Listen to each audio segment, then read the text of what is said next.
और देश भर में क्यों नहीं हो रहा? ये पूरी तरीके से साजिश की बू है। बोला गया कि बिहार के विधानसभा चुनाव के लिए कर रहे हैं, पर असल टारगेट है, लक्ष्य है बंगाल। मोदी जी के चुनाव आयोग ने गरीब मजदूर और अपने राज्यों से बाहर काम की तलाश में गए बिहारियों के खिलाफ पूरी बिसात बिछा दी है। कागज दिखाने की जो नई जुगत है, असल में वोटर लिस्ट से लोगों को बाहर करने की कवायद है। नमस्कार, मैं हूं जगत सिंह अवाना और आप देख रहे हैं सरिंजर टाइम्स। दोस्तों, देश की राजनीति में इस समय जो सत्ताधीन पार्टी है वो किसी भी तरह से सत्ता में बने रहना चाहती है, उसे चाहे फिर उसके लिए कुछ भी क्यों ना करना पड़े। पहले राष्ट्रवाद, हिंदू मुस्लिम, और जब ये सब खोखले साबित होने लगे तो नए नए फंडे, नए नए भाषण, नए नए बयान दे देकर इस देश की जनता को एक बार फिर से गुमराह करने का प्रयास कर रहे हैं। नया मामला अभी आपने सुना होगा, दत्तात्रेय होसबोले ने बोला कि अब समाजवाद और उस पर धर्मनिरपेक्षता पर पुनरीक्षण होना चाहिए। क्यों होना चाहिए? क्या जरूरत है? समाजवाद को आप खत्म करके यहां केवल उन लोगों को यहां पे वो मनुवाद लाना चाहते हैं, केवल उनकी बात चले। कोई जो गरीब है या छोटी जाति का, उसकी कोई बात सुनने का कोई वही ना हो, आप उस तरह का लाना चाहते हैं इस देश में। परंतु इन सब से अलग एक चीज और अब बीजेपी सरकार ने कर दी है। बिहार में एक नया फंडा शुरू कर दिया है कि वोटरों का पुनरीक्षण होगा। दरअसल ये वोटरों का पुनरीक्षण 2003 में हुआ था और वो 2 साल में हुआ था। पूरे 2 साल लग गए थे उस समय, और उस समय वोटर भी करीब 6.5 करोड़ था बिहार का। आज बिहार का वोटर करीब 8 साढ़े 8 करोड़ है और इनका पुनरीक्षण होना है केवल 2 महीने में। आप सोच सकते हैं क्या ये संभव है? क्या प्रैक्टिकली संभव है? जब इस समय बिहार में बाढ़ और बरसात का मौसम और सब चीज है, इस पर कांग्रेस और माले और आरजेडी के नेताओं ने मोर्चा खोल दिया बीजेपी के खिलाफ। महागठबंधन ने इस पर विस्तार से प्रेस कॉन्फ्रेंस की और इस विशेष निरीक्षण पर कई सवाल उठाए। राजद नेता तेजस्वी यादव, सीपीआई-एमएल के दीपांकर भट्टाचार्य, कांग्रेस के पवन खेड़ा सहित गठबंधन के अन्य दलों ने अपनी चिंता जाहिर की और कहा कि उन्हें लगता है कि कमजोर वर्ग को मतदाता सूची से बाहर करने की कोई साजिश अपनाई जा रही है। बिहार में ही क्यों और देश भर में क्यों नहीं हो रहा? ये पूरी तरीके से साजिश की बू है और इसमें एनडीए के लोग जो हैं मिले हुए हैं। अब इसका अर्थ यही है, अधिकतम लोगों के पास ऐसा कोई दस्तावेज नहीं है जिसे उनकी जन्म तिथि में जन्म स्थान सिद्ध हो सके। हमारा स्पष्ट मत है, ये सारा खेल चुनाव से पहले मतदाताओं की छटाई करके सत्ताधारी दल को फायदा पहुंचाने के लिए ये काम जो है किया जा रहा है। बिहार में सबसे ज्यादा पलायन है। अब जो लोग बिहार के बाहर हैं, अभी हमारे सांसद राज्यसभा के संजय यादव जी ने पूछा भारत सरकार से, बताओ बिहार के लोग कितने जो हैं पलायन किए हैं, ज़रा हमको आंकड़ा दीजिए। तो लेबर मिनिस्ट्री से जवाब आता है, जो लेबर मिनिस्ट्री में जो रजिस्टर्ड जो किए हुए हैं लेबर्स, लगभग 3 करोड़ के आसपास जो रजिस्टर्ड हैं। अगर नॉन रजिस्टर्ड की बात करें तो लगभग 4.5 से 5 करोड़ की संख्या हो जाती है। वो कब आएंगे, क्या करेंगे, नहीं होगा, उनका कैसे बनेगा रे भाई? वो कैसे वोट देंगे? यानी लोकतंत्र को आप खत्म कर रहे हो, संविधान को खत्म कर रहे हो। सब चाहेंगे चुनाव आयोग से कि क्या चुनाव आयोग के दिमाग में पहले से ये बात थी कि बिहार के चुनाव से पहले पूरे सघन पुनरीक्षण के नाम पर 80 करोड़ 8 करोड़ मतदाता उनके एक एक की जांच करेंगे, एक एक का पूरा जन्म प्रमाण पत्र लेंगे। अगर पहले से चुनाव आयोग की प्लानिंग में ये बात थी, तब दिल्ली में जो तमाम पार्टी के लोगों को बुला करके वर्कशॉप किया गया, तो सबसे बड़ा सबक तो यही था, चुनाव की तैयारी के लिए सबसे बड़ा कार्यक्रम यही है। तो इसके बारे में एक बार कुछ कहा भी नहीं गया, पटना में मीटिंग बुलाई गई, कोई बात नहीं हुई। और अगर ये पहले से प्लानिंग था और उसको छुपा के रखा गया था तो ये बेहद आपत्तिजनक है। और अगर ये कोई आफ्टर थॉट है, अचानक चुनाव आयोग के दिमाग में ये बात आई कि बिहार के चुनाव से पहले ये कर लिया जाए, इसका कारण क्या है? एडीआर मुख्यमंत्री ममता बनर्जी ने भी कहा है कि यह एनआरसी से भी खतरनाक फैसला है। यह काम शुरू हुआ है बिहार से, लेकिन इसका असल उद्देश्य बंगाल के प्रवासी मजदूर हैं। I request the election commission rectify the election list with proper guidelines of the common people so that no name will be who are the proper voter, no name will be deleted. Who died, yes, you delete that, we don't have any problem. But don't pressurize the common people to accept only your verdict. আপনার verdict মেনে গ্রাম বাংলার লোকরা বাদ হয়ে যাবে, আর আপনি বাইরে থেকে সেই সংখ্যা ভরাবেন অনলাইনে, বাইরে স্টেটের লোকেদের নিয়ে এসে বিহারে গিয়ে আপনি বাংলার ভোটারদের দিয়ে নাম ভর্তি করবেন, আপনি ইউপির লোক দিয়ে নাম ভরাবেন, আপনি হরিয়ানায় রাজস্থানের লোক দিয়ে নাম ভরাবেন, আপনি বাংলায় হরিয়ানা রাজস্থান অন্যান্য স্টেটের নাম দিয়ে নাম ভরাবেন। এত সহজ কাহিনী নয়। যখন আমরা কেউ কোনো চেয়ারে বসি আমাদের মনে রাখতে হয় we have to be very impartial. महाराज पर दबाव इंडिया गठबंधन लगातार बना रहा है। राहुल जी लगातार चिट्ठियां भी लिख रहे हैं, आर्टिकल भी लिख रहे हैं, खड़गे साहब ने उनको कठपुतली तक करार करके। हमारे भाई तेजस्वी यादव जी लगातार दबाव बनाए हुए, हमारे इंडिया गठबंधन के बाकी साथी भी बनाए हुए। जवाब भारतीय जनता पार्टी से आता है। सवाल चुनाव आयोग से पूछ रहे हैं, जवाब भारतीय जनता पार्टी से आता है। हम ये जानना चाहते हैं रिश्ता क्या कह रहा है, क्यों आप जवाब दे, दीजिए जवाब। चुनाव आयोग सामने आए, फुटेज कहते हैं, वीडियो फुटेज जो वोटिंग के दिन की वीडियो फुटेज है, अब वो नहीं दे रहे। 45 दिन उन्होंने मियाद कम कर दी, बोले साहब प्रिवेसी आ जाती है, वो हटा रहे हैं। क्यों हटा रहे? छिपाने को क्या है? अभी हम यही संघर्ष कर रहे थे कि अचानक बिहार में डाका डालने आ गया चुनाव आयोग, और डाका सिर्फ आपके वोट पर नहीं डाला जा रहा, ये डाका डाला जा रहा है आपके तमाम अधिकारों पर, आपके वजूद पर, आपकी पहचान पर, आपकी नागरिकता पर। जैसा कि तेजस्वी जी ने कहा कि धीरे धीरे फिर सरकारी स्कीम से आप बाहर हो जाएंगे। लाख लोगों को 3 समूह में बांटा जा सकता है। यानी पहला समूह लगभग 4% लोग जो 39 से 40 वर्ष की आयु के हैं, इन्हें अपनी नागरिकता के दस्तावेज प्रस्तुत करने हैं। दूसरा समूह लगभग 85% लोग जो 20 से 38 वर्ष के उम्र के हैं, यानी 4 करोड़ से अधिक, इन्हें अपने माता पिता की नागरिकता को साबित करना पड़ेगा। यानी जो 40 साल के लोग जो है 28 से 38 साल के बीच के 20 से 38 साल के बीच के जो लोग हैं, उनको अपने माता पिता का डेट बर्थ सर्टिफिकेट वगैरह जो है वो लाना पड़ेगा, डॉक्यूमेंट देना पड़ेगा। कितने गांव देहात में आपके माता पिता का कितना लोगों का सर्टिफिकेट बना है, ज़रा बता दीजिए। वो कहाँ से लाएंगे, और वो भी बाढ़ के समय में। तीसरा समूह लगभग 11% लोग जो 18 से 20 वर्ष के उम्र के हैं, यानी 50 लाख से अधिक वोटर्स, इन्हें अपने दोनों माता पिता के नागरिकता संबंधी दस्तावेज देने हैं। सवाल दोनों है, उसमें आइदर है, इसमें दोनों है 18 वाले।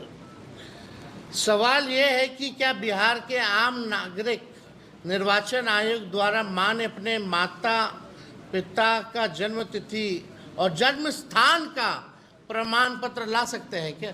बेशक चुनाव आयोग ने सारे कदम दिए गए अधिकारों के तहत ही उठाए हैं। S2 के अनुसार आज 40 से 60 वर्ष के पुरुषों में से केवल 10 से 13% ने हाई स्कूल की पढ़ाई पूरी की है, और जो हाई स्कूल का पढ़ाई अगर पूरी नहीं किया उसका क्या, वो कहाँ से लाएगा, क्या देगा। अब जातीय प्रमाण पत्र पे आइए।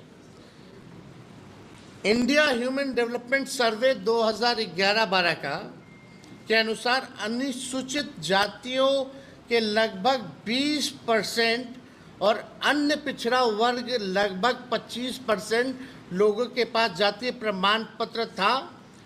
उच्च जातियों में तो ये अनुपात और भी कम होगा, इसलिए औसतन 20% से भी कम परिवारों के पास ये प्रमाण पत्र उपलब्ध है। 20% से भी कम। कहाँ से बाकी का लोग लाएगा? अपने ही देश में कैसे हम लोग साबित कर पाएंगे? डॉक्यूमेंट नहीं है। और 73% लोग बाढ़ से हमारा क्षेत्र जो है प्रभावित रहता है। ये 25 दिन में कैसे बाद पार्टी के सांसदों ने प्रेस कॉन्फ्रेंस की और कहा कि बिहार में की जा रही इस गिनती का असल उद्देश्य अवैध तरीके से एनआरसी करवाना है। डेरेक ओब्रायन ने कहा है कि बंगाल चुनाव में बीजेपी को हार का अंदेशा है, इसलिए यह कार्रवाई की जा रही है। टीएमसी ने चुनाव आयोग पर आरोप लगाया है कि पार्टी की शिकायतों पर बार बार समय मांगने के बाद भी मिलने का समय नहीं दिया जाता है। EC had said by April 30th, 2025 it will be resolved. Our question to EC is, what have you resolved? We have asked for an appointment. You have not given us one. You have told us to go and meet somebody else. If political parties with 40-45 members of parliament and 230 MLAs are not granted appointments by the EC, there has been no statement nor any details. This is our second charge on that. Trinamool धारा 18 में wire में संजय नाथ ने एक लेख लिखकर बताया था कि उन्हें अपना जन्म प्रमाण पत्र प्रमाणित करवाने के लिए 66 अलग अलग पड़ावों से गुजरना पड़ा। क्या 2025 में आप 1 महीने से कम समय में अपना 2 महीने में करना। अब 2 महीने में ये सब कैसे मुहैया होगा?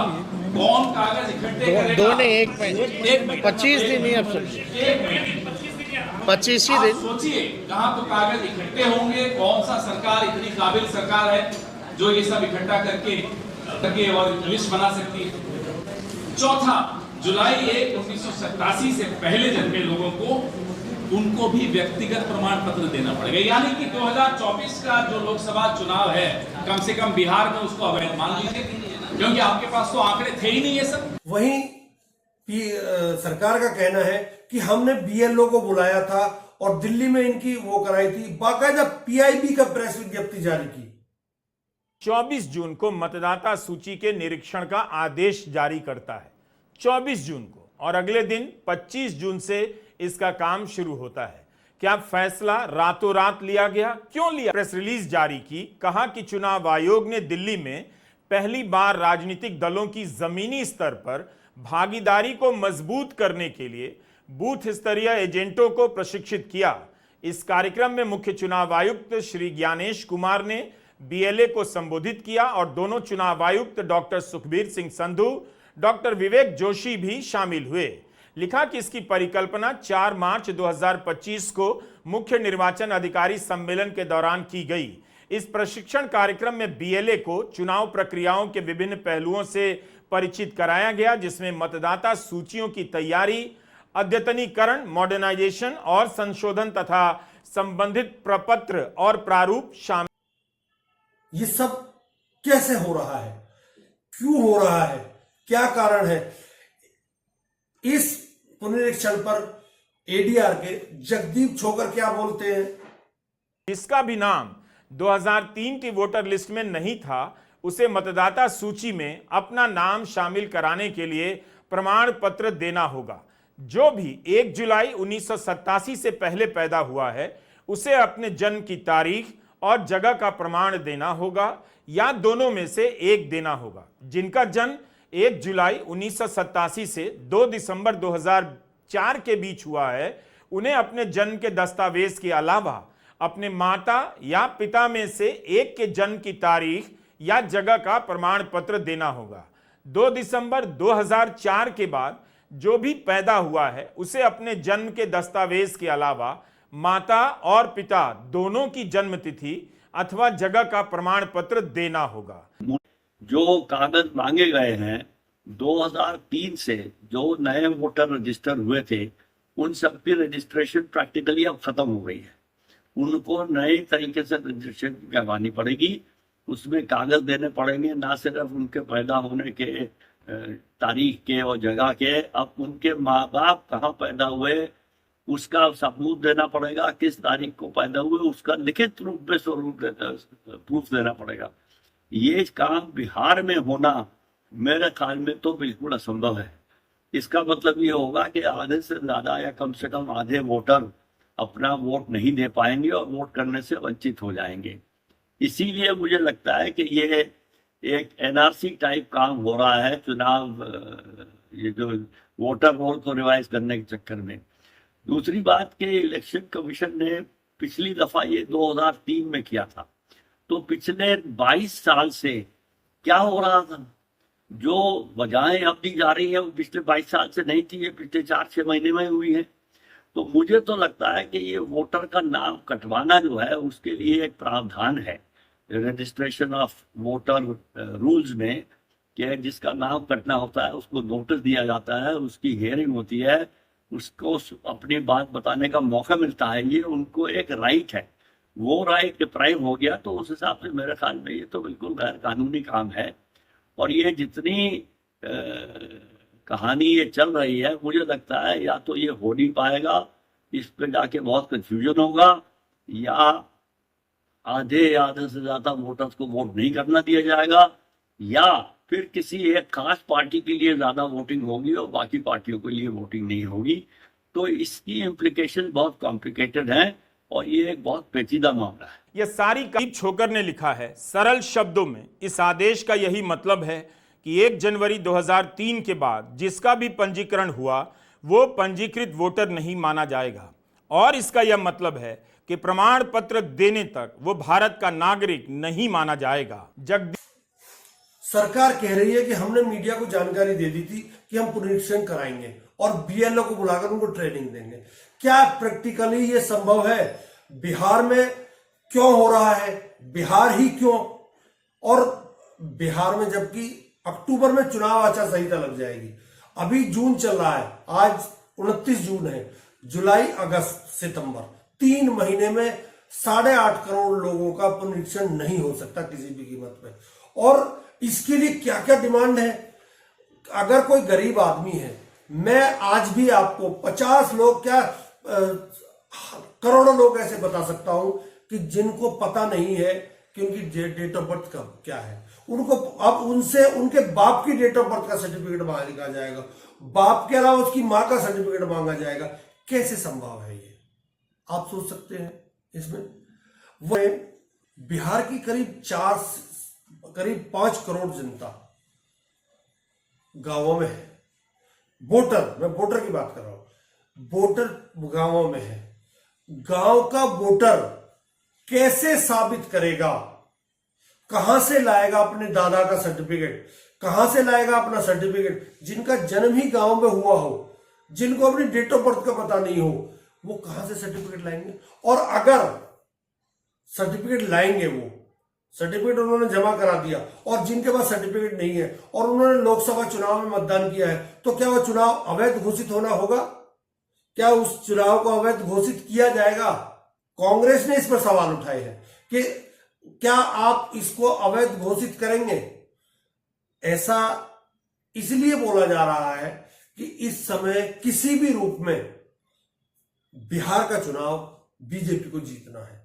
नीतीश कुमार कोई मायने नहीं रखता बीजेपी के लिए, अब और कोई चीज कोई मायने नहीं रखती, केवल चुनाव जीतना है। क्योंकि अभी ऑपरेशन सिंदूर में जो सरकार की किरकिरी हुई है और राष्ट्रवाद का जो तमगा लगाकर ये टहलते थे, वो तमगा कहीं ना कहीं इनका पिट गया है। कहीं ना कहीं लोगों को शक हो गया है कि आपने अचानक सीज फायर क्यों किया, आप क्यों पाकिस्तान के सामने या अमेरिका के सामने झुके।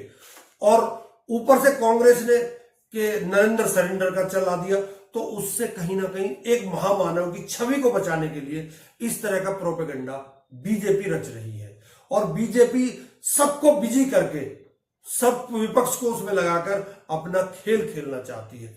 ऐसा नेताओं का भी कहना है, ऐसा कई जो वरिष्ठ पत्रकार हैं उनका भी कहना है कि बीजेपी अब किसी भी रूप में चुनाव जीतना चाहती है, नहीं तो राष्ट्रवाद का तमगा उनके ऊपर से हट जाएगा। और धर्म का पहले हट चुका है, हिंदू मुसलमान का पहले हट चुका है, हिंदुत्व का पहले हट चुका है। अब जो एक बचा हुआ था राष्ट्रवाद का, क्योंकि बीजेपी अपने आप को सबसे बड़ी राष्ट्रवादी पार्टी समझती है, तो उस अगर बिहार का चुनाव बीजेपी हार जाती है तो वो राष्ट्रवाद का तमगा भी कहीं ना कहीं खत्म हो जाएगा। यही डर है, इसीलिए बीजेपी चाहती है कि जो मुसलमान वोट है, जो आरजेडी के वोट है, जो सीमा से लगे हुए हैं, उनके वोटों को किसी भी तरह से खत्म करके केवल शहरी वोटों को बचाकर, क्योंकि शहरों में बीजेपी मजबूत है, और शहरी वोटों को बचाकर बीजेपी सत्ता में आना चाहती है। ऐसा मेरा ही नहीं, कई पत्रकारों का भी मानना है। खैर, राजनीति है, जिसकी जो चलती है वो ऐसी करता है। ये कर रहे हैं, कल को इनके ऊपर कोई और दूसरा भी कर सकता है। वैसे मौका नहीं मिलेगा दूसरे करने का, क्योंकि ये दूसरे को आने ही नहीं देंगे। अब ये कंफर्म है, चाहे कहीं का भी चुनाव हो, जीतेगी बीजेपी। अब ये अब मैं भी कहता हूं, क्योंकि चुनाव नहीं होगा, अब केवल फॉर्मेलिटी होगी। नमस्कार, बहुत बहुत धन्यवाद।